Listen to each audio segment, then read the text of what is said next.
मत फिसलो ऊपर की चिकनाई पर, बोलते हैं नहीं, पुरानी हो गई तो शेर शायरी। मत फिसलो ऊपर की चिकनाई पर, चांदी का वर्क है गोबर की मिठाई पर। हाँ समझ, अगर आप अपने ब्रह्म स्वभाव की रक्षा करना चाहते हैं, ब्रह्मचर्य की रक्षा करना चाहते हैं, आप अपने सत्य को संभालना चाहते हैं, अपने शील की सुरक्षा करना चाहते हैं, तो कभी इस पर गौर करना कि जो ज़्यादा बहुत बन ठन के आ गए ना, एकदम अफ्रीकन बंदरिया,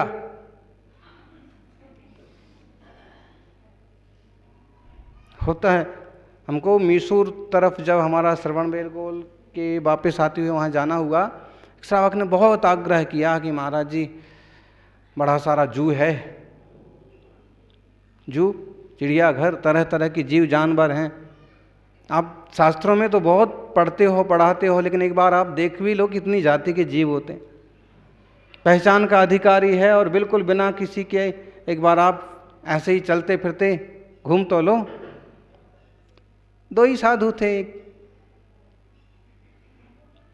और उनका आग्रह हुआ तो हम लोग भी ठीक है चलते हैं। आपने तो एक दो तरह के बंदर बंदरिया देखे होंगे, उधर कम से कम 10 प्रकार के, छोटे बड़े गोल मटोल लंबे चौड़े, और एक बंदर कहो बंदरिया जो भी हो, उसकी जुल्फें इधर से पीछे तरफ पूरी ऐसी लटकी रहती हैं जैसे आजकल ये महिलाएं लटका के घूमती। इधर कंधे से उगे, सिर से कहाँ से बाल उसके पूरे ऐसे बढ़िया लंबे, और हैं उसने कोई शैम्पू नहीं डाला है, डाला हो पिछले जन्म में भगवान जाने, और उसने कोई कंघी नहीं की है, और उसने कोई घने लंबे काले बालों के लिए और कुछ भी तेल और साबुन नहीं लगाया। लेकिन फिर भी चूंकि उसका रंग एकदम बंदरी जैसे देसी बंदरी आप वैसे ही होते, वैसे ही थे सोने जैसे लंबे बाल। अब ये उदाहरण, ये त्रियंच पर्याय में जीव ये पर्याय से क्यों पाई, और फिर उसी से विचार करो कि जब उसको देख करके आप ये चिंतन करते हो कि त्रियंच पर्याय का जीव है, देखो तो देखने में इतना सुंदर हो, इसके केशों की रचना इतनी बढ़िया हो, लेकिन इसकी पराधीनता कितनी है, इसके दुख कितने हैं। और वैसे ही हमें संसारी लोगों को देख करके भाव आने लग जाए कि जो ज़्यादा बन ठन के सुंदर बन के दिखने की कोई कोशिश कर रहा है, तो इसके कितने विकल्प हैं, इसकी कितनी कामनाएं हैं, इसकी कितनी इच्छाएं हैं, और ये अपनी इच्छाओं से कामनाओं से दूसरे से सुंदर कहलवाने के लिए कितना ज़्यादा इच्छुक है।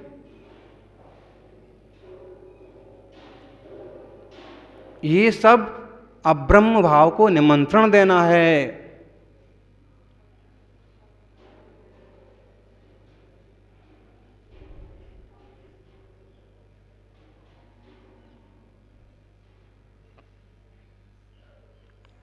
उत्तम ब्रह्मचर्य की चर्चा कम होती है,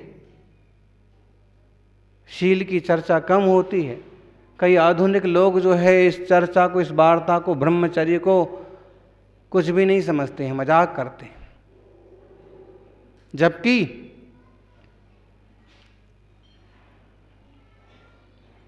ब्रह्म की रक्षा, वीर्य की रक्षा, सत्व की रक्षा व्यक्ति को पावरफुल बनाती है।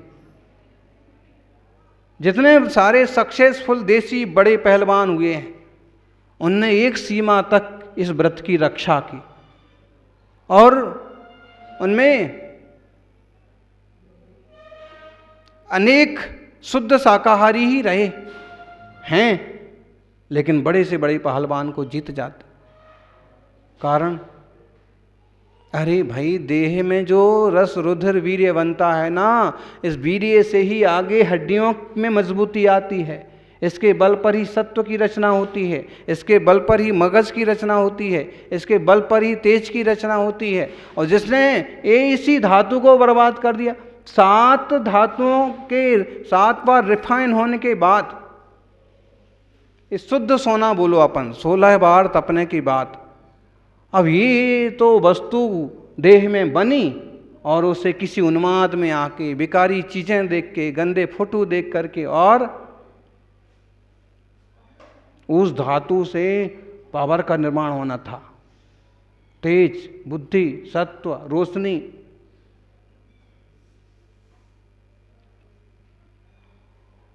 इसलिए सुकरात के पास किसी ने जाके पूछा, चूंकि महावीर स्वामी ने तो पहले ही कहा है कि श्रावकों को भी ब्रह्मचर्य अणुव्रत का पालन करना चाहिए, और केवल परिवार बढ़े, धर्म के लायक कोई संतान पैदा हो, इतने के लिए उसको अब्रह्म करना चाहिए, बाकी ब्रह्मचर्य का सेवन करना चाहिए। और इसमें ब्रह्मचर्य का मतलब होता है मन वचन काय से अब्रह्म का त्याग।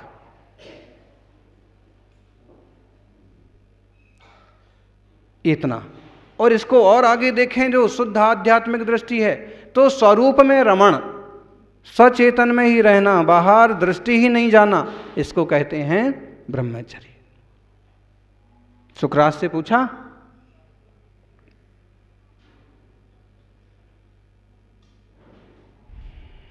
साल में कितने बार ब्रह्मचर्य खंडित हो ताकि शरीर, मन, तन सब स्वस्थ बना रहे?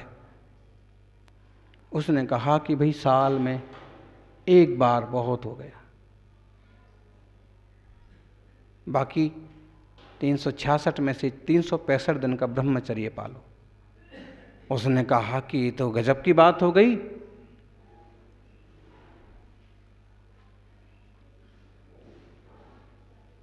ऐसा क्या करें कि शरीर, मन, तन सब स्वस्थ बना रहे? इसमें और कुछ और सुविधा नहीं मिल सकती?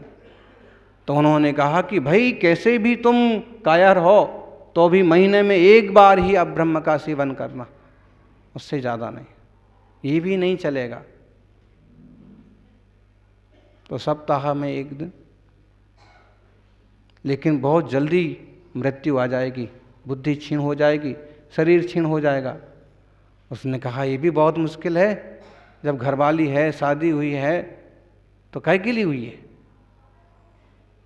उन्होंने कहा कि इसके लिए नहीं हुई है कि तुम रात दिन व्यसन और वासना में डूबे रहो।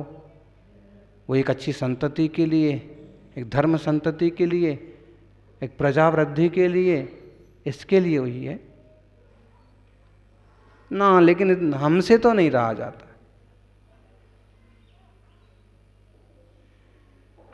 हर रोज अब ब्रह्म का सेवन 2 दिन छोड़ के करें तो क्या दिक्कत? उन्होंने कहा भाई तेरी जैसी मर्जी हो वैसा कर, लेकिन सब कुछ करने के पहले अपने सिर पर कफन बांध ले, फिर जो करना सो कर। कफन बांध ले मतलब है कि इतना मूल्यवान बल वीर्य तुम खो दोगे तो कितना जियोगे, कितने स्वस्थ रहोगे? अब लोग किस ढंग से प्रचार प्रसार करते हैं और पिक्चर्स किस ढंग से बनती हैं, वो अपनी बात अलग। ये सब खतरनाक खेल हो रहा है। इसका एक उदाहरण हमने एक दक्षिण भारत का इतिहास कहिए उसमें पढ़ा, सांतला में। बल्लाल देव एक कमजोर राजकुमार हैं शरीर से, लेकिन मन बुद्धि से ठीक हैं।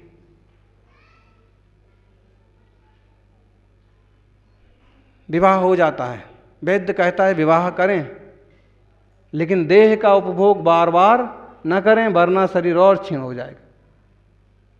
परिस्थितियां कुछ ऐसी बन जाती हैं कि उनके एक तरह से ब्रह्मचर्य की रक्षा सुरक्षा वो चाहते हुए भी नहीं कर पाते।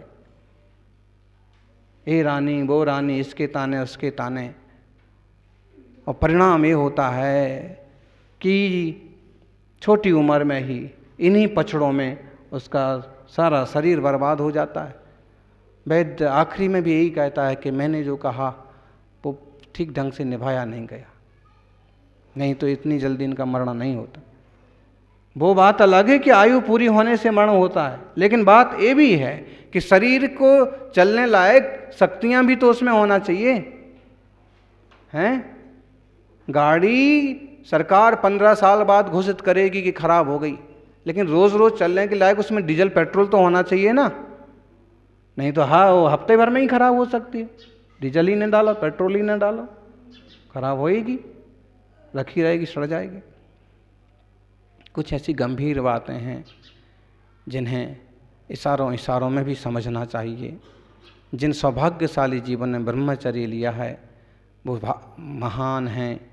और तिलोय पूज्यम हवे बम्भम, त्रिलोक पूज्य है ब्रह्मचर्य। तो ब्रह्मचारी की तो देवी देवता भी सेवा शुश्रूषा सहायता करते।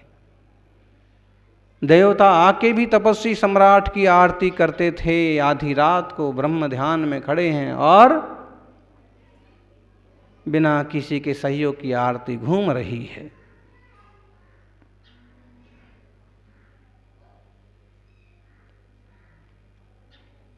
पुरुषों का कर्तव्य है कि वो अपने ढंग से अपने शील की सुरक्षा करें, और महिलाओं का कर्तव्य है कि वो भी अपने विवेक से, अपनी शक्ति से, अपनी प्रज्ञा से शील संयम की रक्षा करें।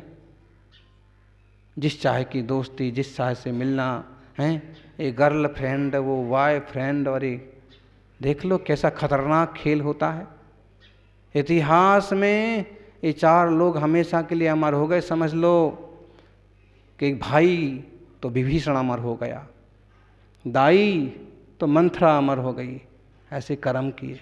बहन तो शूर्पणखा अमर हो गई, और गर्लफ्रेंड सुशांत की गर्लफ्रेंड।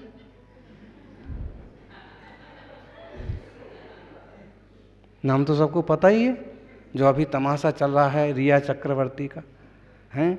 दोस्ती करके कितना खतरनाक धोखा दिया, उसकी जान चली गई। संसार ऐसे ही चलता है, हंसने मुस्कुराने से काम नहीं चलेगा, तत्व को समझना पड़ेगा। जिनवाणी ने क्या कहा है, गुरु क्या कहते हैं, मेरा कल्याण कैसे होगा, और अंत अंत में भी मुझे समाधि मरण तो करना ही है। और ये जीव इधर उधर उलझ गया मौज मस्ती फैशन में, तो गया।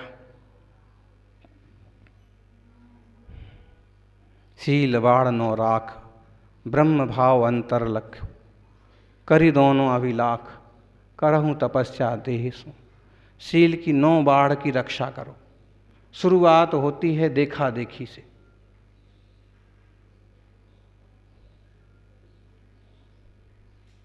फिर होती हैं बातें, फिर होता है लेन देन, फिर होता है चिट्ठी पत्रा। शील की 9 बाढ़ जो शास्त्रों में बताई, 2-2.5 हजार साल पहले लिख के गए हैं आचार्य भगवान कि ऐसे ऐसे फिसलते फिसलते और आदमी सारी सीढ़ियां फिसल जाता है।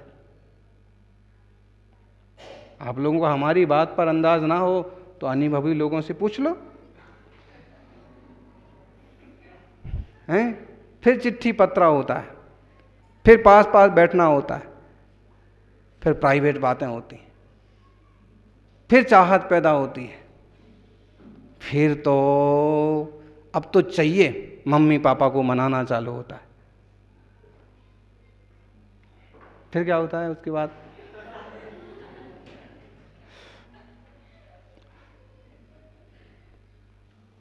अरे शास्त्र में यहाँ तक लिखा है कि ऐसे व्यसनी हो सकते हैं कोई लोग कि फिर उनको जोरदार बुखार आता है कि ऐसी तो संभावना लग ही नहीं रही है, और पता नहीं मेरा क्या होगा, पता नहीं योग बनेगा कि नहीं बनेगा, और बीमार जैसे, खाना नहीं रुचता है, खाया नहीं जाता है।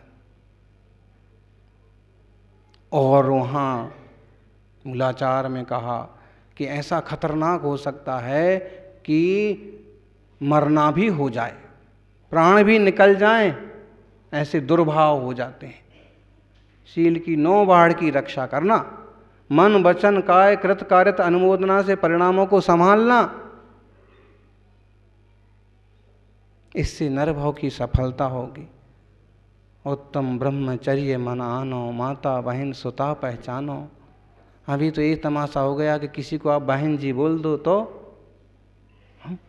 मैं बहन जी दिखती हूँ? फिर क्या बोलो? हैं? आंटी बोलो? फिर तो और मैं आंटी दिखती हूँ? फिर माता जी बोलो? मैं तेरी बाप की लगाई हूँ क्या? फिर कुछ भी बोल के देखो, ऐसी बेकार औरतें मिल जाएंगी आपको दो चार तो, कि तुम्हारी खटिया खड़ी कर देंगी। ऐसे में एक ही रास्ता है कि चुपचाप रहो। वो कुछ काम के लिए इशारा भी करना है तो बहुत सहजता से, ऐसे व्यसनी हो गए लोग। पहले किसी को माता जी बोला तो आओ बेटा पानी पी के ही जाना, भोजन करके जाना, ऐसे व्यवहार होते थे। मामा बोला किसी को तो बेटा कहाँ से आए हो, ऐसे होता था। रास्ते चलते ऐसे होता था। किसी गांव में पहुंच गए और आपने किसी को संबोधित किया, काकी जी बहुत दूर गांव से आए, तो बैठो बैठो पानी पी लो। और अभी तो सबको पता नहीं क्या कहलाने का शौक चढ़ा हुआ है। क्या कहलाना चाहते हो? अब वो बहन ना बोले, माँ ना बोले, माता जी ना बोले, काकी जी ना बोले, मौसी जी ना बोले, तो क्या बोले? कैसी बेवकूफ़ बुद्धि दिमाग में फिक्स हो रही है कि क्या बोले। तुम्हें सबका नजरिया गंदा ही नजरिया चाहिए क्या? तो महिला वर्ग में भी ऐसी समझ होना चाहिए और पुरुष वर्ग में भी कि माता बहन सुता पहचान।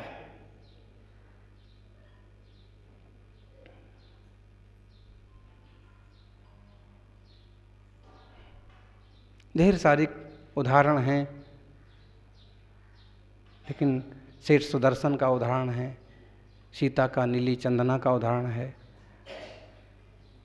कई सारी खुद की देखी सुनी कथाएं हैं, कहानियाँ, लेकिन उनमें समय जाता है।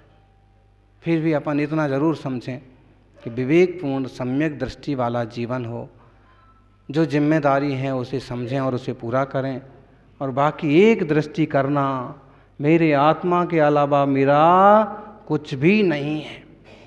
कोरोना वाले मरते हुए आदमी से पूछो, थोड़ी भी समझ होगी तो कहेगा कि मैंने ज़िंदगी में इतना उठापटक किया लेकिन कोई काम नहीं आया, और जितना परिवार बनाया आखिरी में एक हाथ लगाने भी नहीं आएगा। बेटे ने कह दिया बाप है तो है, मैं लाश नहीं लूँगा। कौन ये कोरोना का वायरस घर ले जाए? इतना समझना बहुत ज़रूरी है कि देह देह है, आत्मा आत्मा है, आत्मा ही ब्रह्म कहलाता है, ब्रह्म में ही रमना, सहज शांत रहना, इससे कल्याण होगा। और आप हमारी बात को समझना, परिवार में उत्पात नहीं करना है, किसी से बैर विरोध नहीं करना है, कर्तव्य करना लेकिन आसक्ति नहीं करना। जय बोलिए उत्तम ब्रह्मचर्य धर्म की।